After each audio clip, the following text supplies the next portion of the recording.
কি ব্যাপার দোস্ত, তুই ঢাকাতে কেন? আর আঙ্কেল আন্টি কেমন আছে? বাবা মার কথা শুনে ওর সামনে আমি কান্না করতেছি। কি ব্যাপার, তুই কান্না করছিস কেন? আমাকে বল কি হয়েছে। তারপর আপনকে আমার জীবনের সব কথা বললাম আর বাবা মার বললাম। আপন শুনে আমাকে সান্ত্বনা দিয়ে বলল, তোকে সবসময় শক্ত থাকতে হবে। তোর বাবা মায়ের স্বপ্ন পূরণ করতে হবে। তার জন্য যত সহযোগিতা প্রয়োজন আমি করব। এখন চল আমার বাসায়, তোকে দেখলে মা নিশ্চয়ই খুশি হবে। হ্যাঁ চল, তোদের মতো বন্ধু থাকলে একজন মানুষের পক্ষে অসম্ভব কিছু। তারপর আমি এবং আপন দুজনে মিলে আপনদের বাড়িতে গেলাম। আন্টি তো আমাকে দেখে মহা খুশি এবং আমাকে তাদের সাথে থাকতে বলেছে।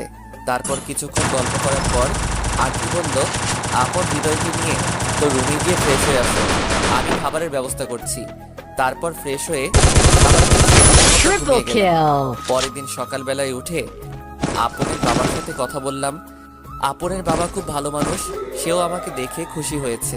আমি মনে মনে চিন্তা করলাম, যাক, মাথা গোজার স্থান তো হয়েছে, এবার পড়ালেখার খরচ চালাতে কোনো কিছু করতে হবে। তারপর খাবার খেয়ে আপনের সাথে ভার্সিটির দিকে যাচ্ছি। এমন সময় আবারও নীলার সাথে দেখা। হাই, কেমন আছেন? আলহামদুলিল্লাহ ভালো, আপনি? ভালো। তা আপনার সাথে উনি কে? আমার বন্ধু আপন। আর আপন ইনি হচ্ছেন নীলা, ট্রেনে দেখা হয়েছিল। হাই নীলা। হাই।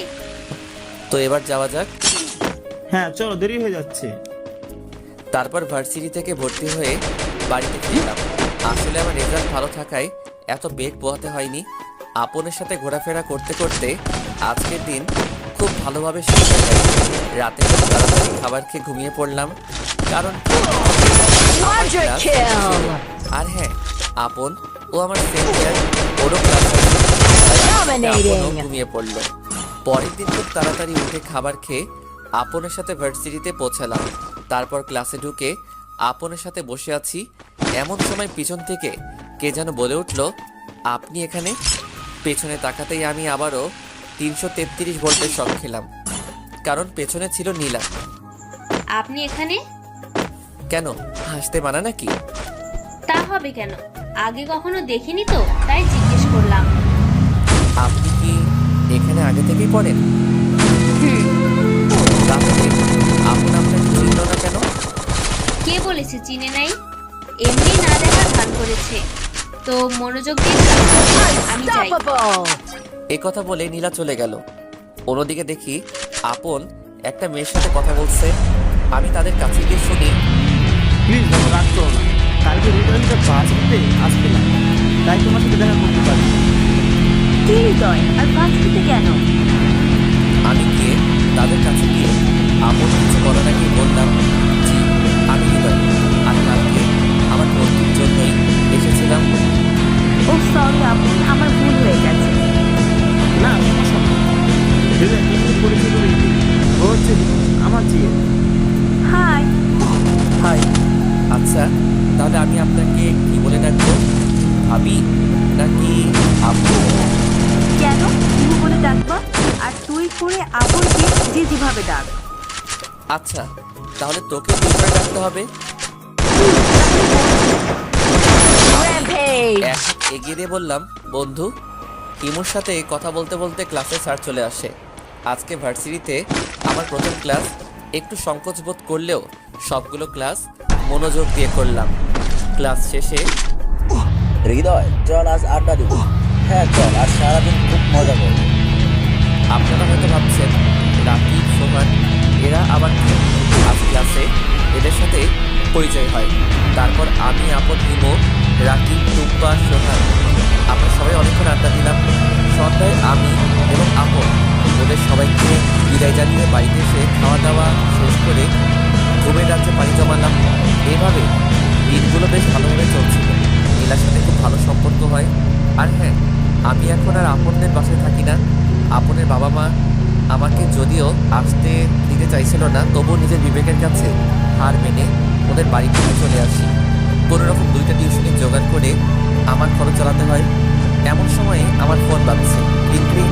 হ্যালো, আসসালামু আলাইকুম। কোথায় তুমি? কেন বাসায়? কেন বাসায়? ভার্সিটিতে আসবে না? যাবো তো। ও আচ্ছা, তাড়াতাড়ি এসো, তোমার জন্য একটা সারপ্রাইজ আছে। কি সারপ্রাইজ? ওটা সিক্রেট, বলা যাবে না, যখন দিব তখন জানবি। এই কথা শেষ করে নীলা ফোনটা কেটে দিলে আমি আর কিছু না ভেবে টিউশনিতে গেলাম। টিউশন শেষ করে সোজা ভার্সিটির দিকে রওনা দিলাম। সামনে গিয়ে দেখি নীলা নীল শাড়ি নীল চুড়ি পরে নীল পরির মতো দাঁড়িয়ে আছে। আমি আবারও নীলার উপর ক্রাশ করলাম। কি ব্যাপার নীল পরি, এখানে কি করছেন? আপনি কি রাস্তা ভুলে দুনিয়াতে চলে আসছেন? কেন, তোমার জন্য অপেক্ষা করছি। আর হ্যাঁ, তোমার জন্য আমি দুনিয়াতে নেমে এসেছি। এখন ফাজলামি বাদ দিয়ে এটা পরে আসো। আমি এখন এটা কোথায় চেঞ্জ করব? আমি কিছু বলতে চাই না, অনলি 5 মিনিট সময় দিলাম। যা বাবা, মাত্র 5 মিনিট। আমি আর কিছু না বলে সেখান থেকে চলে আসলাম। এসে এদিক ওদিকে তাকিয়ে দেখি একটা ক্লাসরুম পুরাই ফাঁকা। আমি আর দেরি না করে ড্রেসটা চেঞ্জ করলাম।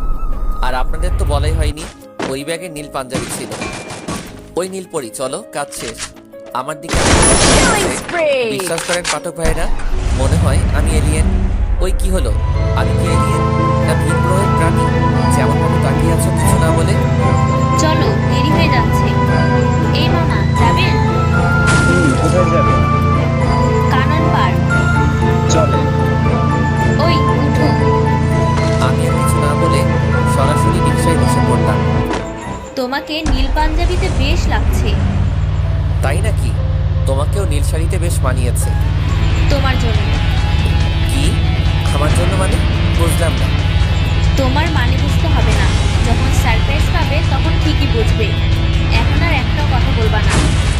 ঠিক আছে, আমি আর কিছু বললাম না। এমন সময় রিক্সাওয়ালা মামা বলল, মামা নামে চলে এসেছে আপনাদের গন্তব্যের জায়গায়। আমি আর নিলাম না। আমি ভাড়া দিতে গেলে নীলা বলে উঠল, ওই, তোমাকে দাঁড়িয়ে থাকতে বলেছি না? ভাড়া কি দিতে বলেছি? আমার কথা না শুনলে। থাক আর বলতে হবে না, বুঝেছি। তুমি ভাড়া দিয়ে রিক্সাওয়ালা মামাকে ধন্য করো। আর কথা না বাড়িয়ে নীলা রিক্সা ভাড়া ঢুকিয়ে দিল। তারপর হাঁটতে হাঁটতে পার্কের গেটের সামনে আসতেই বলল, দাঁড়াও। কেন ভেতরে যাবে না?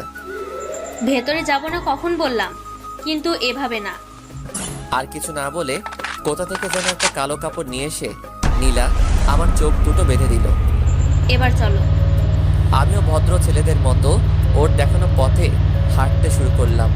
কিছু দূর যাওয়ার পর শুনি আপন, হিমু, রাকিব, সোহান, অন্তর এরা আমার উপর ফুল জাতীয় কিছু ছুঁড়ে মারছে আর বলছে, happy birthday to you, happy birthday to you my best friend river. এদের কার্যকলাপ শুনে অবাক। তাড়াতাড়ি চোখ থেকে কাপড় সরিয়ে দেখি আমার চারপাশে ফুল দিয়ে সাজানো এবং আমার সামনে একটা জন্মদিনের কেক। তোদের সবাইকে অনেক ধন্যবাদ বন্ধু, আমাকে আমার একটা সারপ্রাইজ দেওয়ার জন্য। আরে আমরা এসব কিছুই করিনি, এই সব কিছু নীলা করেছে। সব ধন্যবাদ দিয়ে নীলাকে দে, আমরা তো শুধু তোর জন্মদিনের অতিথি মাত্র। আজকে যে তোর জন্মদিন সেটা তো আমরা জানতামই না, বরং নীলাই আমাদেরকে জানিয়েছে। আমি যেই নীলার দিকে তাকিয়েছি ঠিক তখনই নীলা এক গুচ্ছ গোলাপ ফুল নিয়ে হাঁটু গেড়ে মাটিতে রেখে আমাকে বলতে শুরু করলো, যদি বলো তোমার কথা মনে পড়ে কতবার, আমি বলবো তোমার কথা পড়ে কতবার। যদি বলো তোমায় ভালোবাসি কত, আমি বলবো আকাশে তারা আছে যত। হবে কি আমার জ্যোৎস্না রাতের তারাগুনার সাথী? কথা দিলাম সারা জন্ম রাখবো তোমায় আমার কাছে বাঁধি। ভেবে পাচ্ছিলাম কারণ আমি অসহায়, যে কিনা দুনিয়ায় এক পানিতে ভাসমান শ্যাওলার মতো। আমার ভাবনার ছেদ দিয়ে আপন বলল, কি হলো, চুপ করে আছিস কেন? আমার দ্বারাই এই সব কিছু সম্ভব নয়। নীলা দাঁড়িয়ে বলতে শুরু করলো, কেন সম্ভব নয়? কি নেই আমার? টাকা পয়সা গাড়ি বাড়ি সব আছে, শুধুমাত্র তোমাকে ভালোবেসেছি, এটাই কি আমার দোষ? সেদিন ট্রেনে যখন আমাদের দেখা হয় সেদিন থেকে আমি তোমাকে ভালোবেসে ফেলেছি। আমাদের ভাগ্য এমন এক পর্যায়ে এনেছে যে তোমার সাথে আমাকে আজকের এই পরিস্থিতির আনতে বাধ্য করেছে, তবুও তুমি না বলছো। তুমি যে কথাগুলো বললে তার কোনো জবাব আমার কাছে নেই, কারণ আমিও তো সেই প্রথম দেখেই ভালোবেসে ফেলেছি। মনে মনে বললাম। আমি আর কিছু না বলে সেখান থেকে বাসায় চলে আসলাম। পেছন থেকে নীলা, হিমু,